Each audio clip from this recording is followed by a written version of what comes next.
Bem-vindo, caros alunos. Nossa aula de hoje é sobre o Barroco Mineiro, uma introdução didática sobre esta arte que evoluiu no século XVIII, ao longo do século XVIII, em Minas Gerais.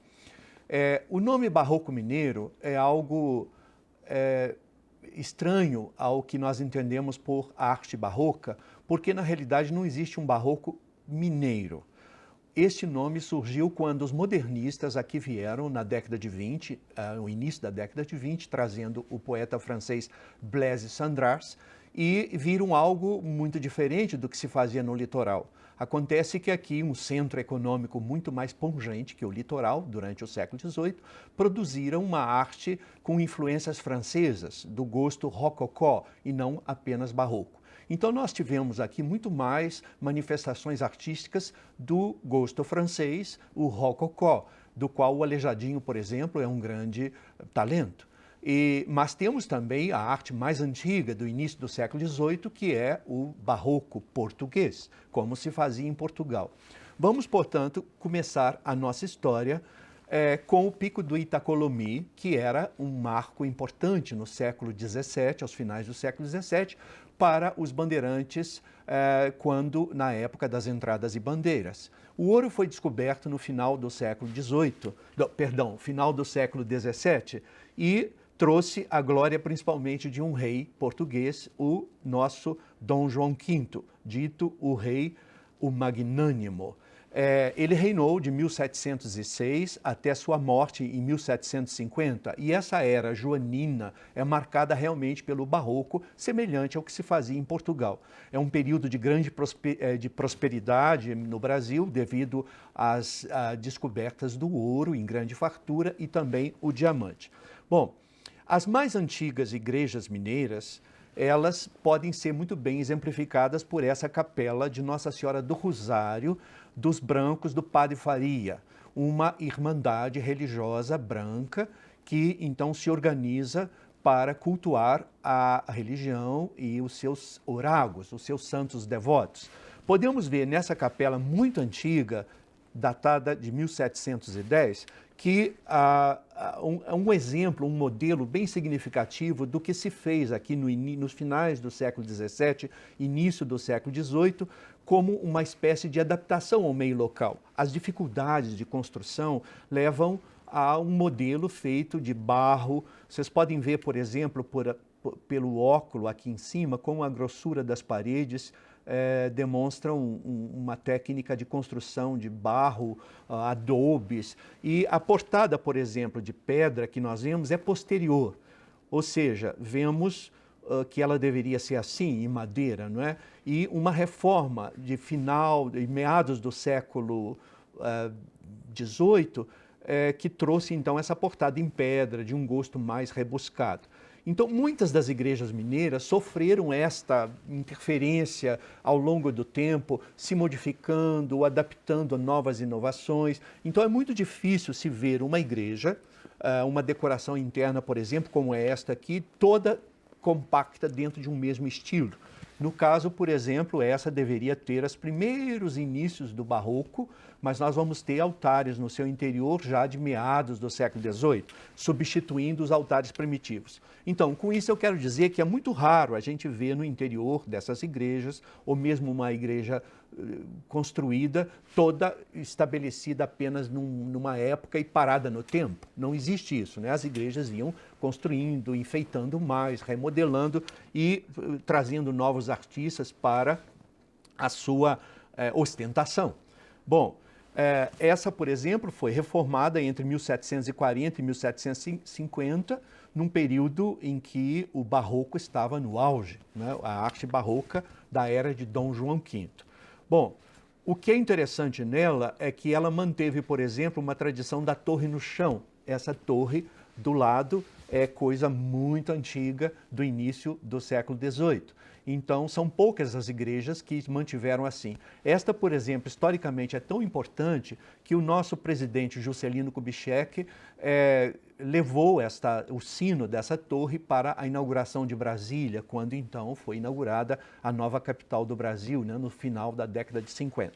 Mas vejamos que outras igrejas foram também transformadas. Esta, por exemplo, construída na mesma época, provavelmente 1717 ou até 1725, é uma capela que deveria ter o mesmo formato de um quadrilátero e um frontão triangular, que foi depois, no século XIX, transformada, não é, em um monumento diferente. Então, essas transformações são muito comuns em Minas Gerais, então é muito difícil você ver construções do século XVIII, do início do século XVIII, que permaneceram assim. No caso desta, por exemplo, a fachada atual é obra de reforma no século XIX.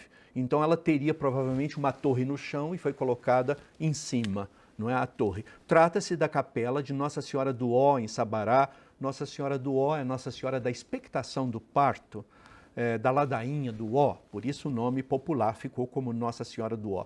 O seu interior, no entanto, é uma coisa um tanto mágica. Vamos ver. Reparem que ela é semelhante ao que nós vimos antes na capela do Padre Faria em Ouro Preto, não é?